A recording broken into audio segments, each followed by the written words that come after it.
السلام علیکم ورحمۃ اللہ وبرکاتہ۔ مسلکی مناظرے۔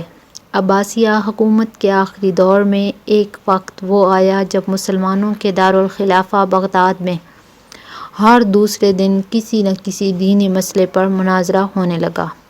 جلد ہی وہ وقت بھی آ گیا جب ایک ساتھ ایک ہی دن بغداد کے الگ الگ چوراہوں پر الگ الگ مناظرے ہو رہے تھے۔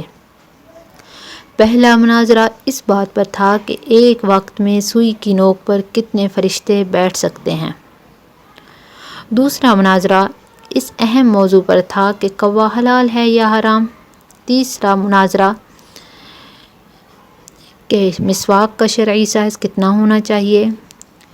ایک گروہ کا کہنا تھا کہ ایک بالشت سے کم نہیں ہونا چاہیے اور دوسرے گروہ کا یہ ماننا تھا کہ ایک بالشت سے چھوٹی مسواک بھی جائز ہے۔ ابھی یہ ڈیبیٹ چل ہی رہی تھی کہ ہلاکو خان کی قیادت میں تاتاری فوج بغداد کی گلیوں میں داخل ہو گئی اور سب کچھ تہس نہس کر گئی۔ مسواک کی حرمت بچانے والے لوگ خود ہی بوٹی بوٹی ہو گئے۔ سوئی کی نوک پر فرشتے گننے والوں کی کھوپڑیوں کے مینارے بن گئے جنہیں گننا بھی مشکل تھا۔ کوے کے گوشت پر بحث کرنے والوں کے مردہ جسم کوے نوچ نوچ کر کھا رہے تھے۔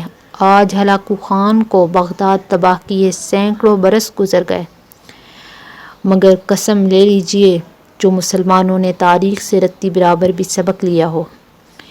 آج ہم مسلمان پھر ویسے ہی مناظرے سوشل میڈیا پر یا اپنی محفلوں، جلسوں اور مسجدوں کے ممبر سے کر رہے ہیں کہ داڑھی کی لمبائی کتنی ہونی چاہیے، یا پھر پاجامہ کی لمبائی ٹخنے سے کتنی نیچے یا کتنی اوپر شرعی اعتبار سے ہونی چاہیے۔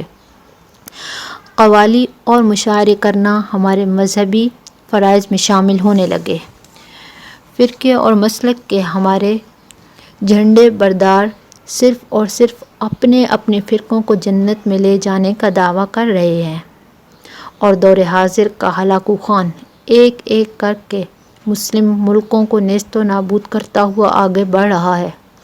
افغانستان، لیبیا، عراق کے بعد شامی بچوں کی کٹی پھٹی لاشوں کی گنتی کرنے والا کوئی نہیں ہے۔ بے گناہوں کی کھوپڑیوں کے مینار پھر بنائے جا رہے ہیں۔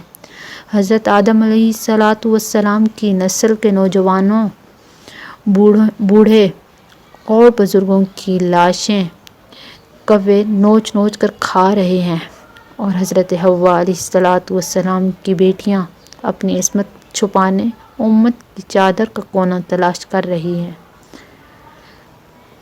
جی ہاں، اور ہم خاموشی سے اپنی باری کا انتظار کر رہے ہیں۔ اعوذ باللہ من ذالک۔ السلام علیکم ورحمۃ اللہ وبرکاتہ۔